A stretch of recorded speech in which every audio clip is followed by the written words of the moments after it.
बिहार विधान परिषद के लिए जेडीयू ने 3 उम्मीदवारों के नामों की घोषणा कर दी है। जेडीयू पार्टी के राष्ट्रीय महासचिव सीपी सिंह ने इसकी जानकारी दी, जिसमें गुलाम गौस, कुमुद वर्मा और भीष्म साहनी को जेडीयू पार्टी ने अपना उम्मीदवार बनाया है। विधान परिषद चुनाव से पहले आरजेडी में बड़ी टूट देखने को मिल रही है। आरजेडी पार्टी के 5 एमएलसी ने जेडीयू का दामन थाम लिया है।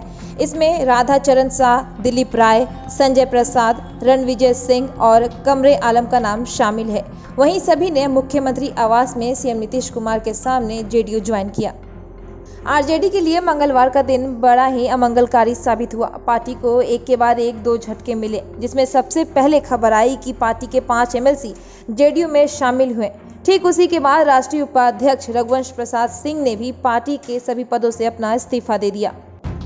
बिहार विधानसभा चुनाव से पहले राष्ट्रीय जनता दल के 5 एमएलसी ने जेडीयू का दामन थाम लिया, जिसे लेकर राजनीतिक गलियारों में हड़कंप मच चुकी है। मामले में कांग्रेस के प्रदेश अध्यक्ष मदन मोहन झा ने कहा कि इससे कोई बड़ा फर्क नहीं पड़ेगा।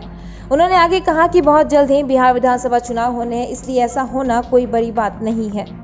राष्ट्रीय जनता दल के प्रदेश अध्यक्ष जगदानंद सिंह ने राजद के एमएलसी टूट पर कहा कि चुनाव का समय है, आना जाना तो लगा रहता है। जिनके पास खजाना होता है उन्हीं के पास लोग जाते हैं, और अभी तो खजाना था नहीं, इसलिए कल 60 लाख की लूट और आज पार्टी में टूट करवाई गई। ये मुद्दा है, ये लालची लोगों के लिए मुद्दा है जो ले गए। अरे तो खजाना है समाजवादी आंदोलन का। समाजवादी आंदोलन से कांग्रेस हो, अन्य पार्टियां हो, ये है। बाकी नीतीश जी का तो इधर से उधर बटोर के पार्टी है, ये कोई पार्टी तो है नहीं। तो हम लोग के इस स्कूल से प्रशिक्षित लोगों को लोग ले जाते हैं। अब उनके पास एक ताकत है जिसका काम है सरकार, जिसका इस्तेमाल वो करते हैं लालच, लोभ, भय, अनेक तरह की चीज़ों को अपना करके, क्योंकि अपने पास कोई पूंजी है नहीं। और याद रख लेना, जिसके पास पूंजी नहीं रहती है वो रात के अंधेरे में लूटपाट करता है। तो इन्होंने लूटपाट की, और जहाँ लूटपाट होता है तो मान के चलो कि उसके पास कार्यकर्ताओं की अपार दौलत है, अपार दौलत।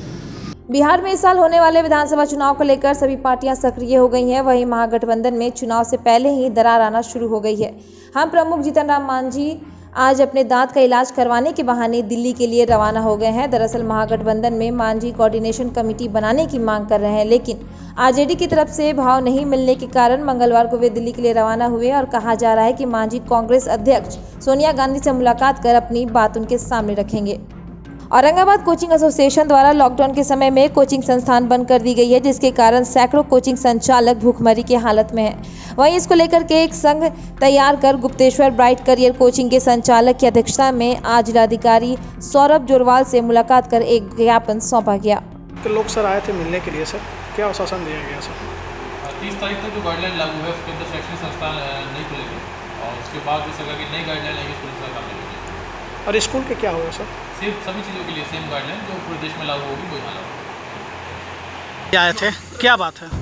आज हम लोग सभी छोटे छोटे कोचिंग संस्थान लॉकडाउन के पीरियड से अभी हम लोग संस्थान बंद थे, जिसके कारण सभी शिक्षक लोग भुखमरी के कगार पर आ गया था, जिसके कारण हम लोग के किराया देने के लिए भी पैसा नहीं हमारे पास था, जिसके कारण हम लोग एक ज्ञापन लेकर औरंगाबाद कोचिंग एसोसिएशन के प्रावधान के तहत डीएम सर से मुलाकात किया गया, जिसमें डीएम सर से आश्वासन मिला कि 1 जुलाई से कोचिंग खोलने की अनुमति प्रदान कर दी जाएगी, जिसके लेकर हम लोग सभी शिक्षक लोग उनके आभार व्यक्त करते हैं और सभी शिक्षक में हर्ष है।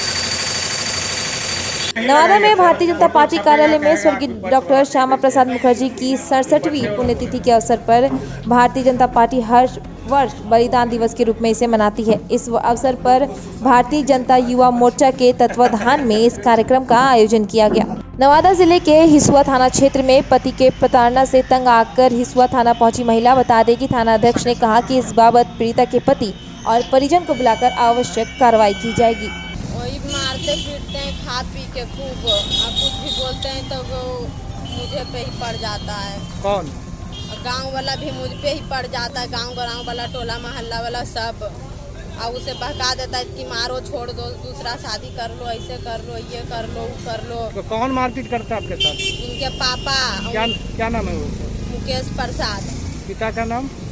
इनके पिता का कामता महतो। और आपका क्या नाम है? गायत्री देवी। कहाँ का हुआ? सोनसा। आप मायके कहाँ हुआ? बड़ी पाली यहीं तिलैया स्टेशन। शादी कब हुआ था? शादी 2014 में। कै बाल बच्चा है? 3 ठो। लड़का या लड़की? 2 ठो लड़का, 1 ठो लड़की घर पे है, 1 लड़का लड़की। हमेशा ये करता है? हाँ, हमेशा यही बार बार मारपीट करते रहते हैं। मैं कब घर से बार बार रस्सी से गला दबाने जाते, बोलता है लटका दूंगा, फंसरी लगा दूंगा, तुझे मार दूंगा। तो आवेदन दिए थाना में? जी, मैं आवेदन दे दिए हैं लिख के। पश्चिम चंपारण जिले के गौनाहा थाना में जमहौली गांव में एक प्रेमी जोड़े ने विषपान कर लिया, जिसके बाद दोनों को बेहोशी की हालत में बेतिया के गवर्नमेंट मेडिकल कॉलेज अस्पताल में भर्ती कराया गया है।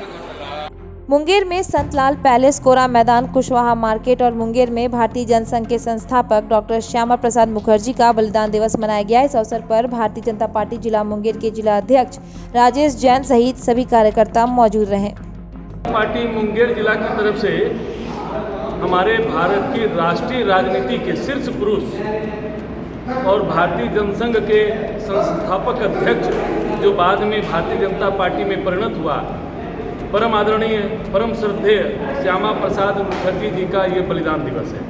आज पूरा देश इसको मना रहा है और आज ही के दिन श्यामा प्रसाद मुखर्जी ने कश्मीर के सवाल पर, देश की एकता और अखंडता के सवाल पर, देश के सार्वभौमिकता के सवाल पर, एक राष्ट्र एक विधान और एक निशान के सवाल पर कश्मीर में अपने प्राण न्यौछावर किए थे। आज कृतज्ञ राष्ट्र उनको नमन कर रहा है कि पूरे भारत को एकता के सूत्र में बांधने के लिए, भारत की अस्मिता को बचाए रखने के लिए उन्होंने जो आज अपना जीवन जो है राष्ट्र को समर्पित किया। आज हम लोग कृतज्ञ हैं। आज निश्चित ही उनको भी सुकून मिल रहा होगा, वो जहाँ कहीं भी होंगे, कि उन्हीं के मानस पुत्र और भारत के प्रधानमंत्री, यशस्वी प्रधानमंत्री नरेंद्र मोदी जी ने कश्मीर से धारा 370 को विलोपित करके और कश्मीर को भारत का अविभाज्य अंग बनाया है। और जो कश्मीर में देखते थे कि हम लोग एक अलग झंडा लगता था, एक अलग विधान चलता था, वो सब 35A को भी समाप्त करके कश्मीर को भारत की मूल धारा में लाने का काम किया है।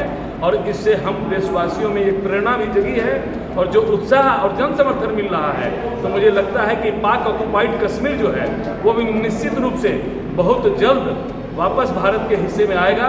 और कश्मीरी जो भारत के मण प्राण हैं, और कश्मीर जो हमारी संस्कृति का हिस्सा है, कश्मीर जो हमारा मुकुट है, वो फिर से सजेगा। इन्हीं भावनाओं के साथ मुंगेर में जगह जगह ये कार्यक्रम हो रहे हैं और यह कार्यक्रम बेहद सफल भी हुआ है। कार्यक्रम जहाँ तक अभी हमने अपने इस कार्यक्रम के जो हमारे प्रदेश कार्य समिति के सदस्य संजीव मंडल जी, इस कार्यक्रम के संयोजक यही थे और मुझे बताया भी गया है कि इन्होंने 100 से अधिक शक्ति केंद्रों पर और करीब 600 से अधिक मतदान केंद्रों पर सफलतापूर्वक यह जो है बलिदान दिवस का कार्यक्रम कराया है और 370 पर चर्चा की है और प्रधानमंत्री की चिट्ठियां लोगों के बीच में बांटने का काम किया है। मेरा नाम राजेश जैन है, मैं जिला अध्यक्ष भारतीय जनता पार्टी मुंगेर जिला हूँ।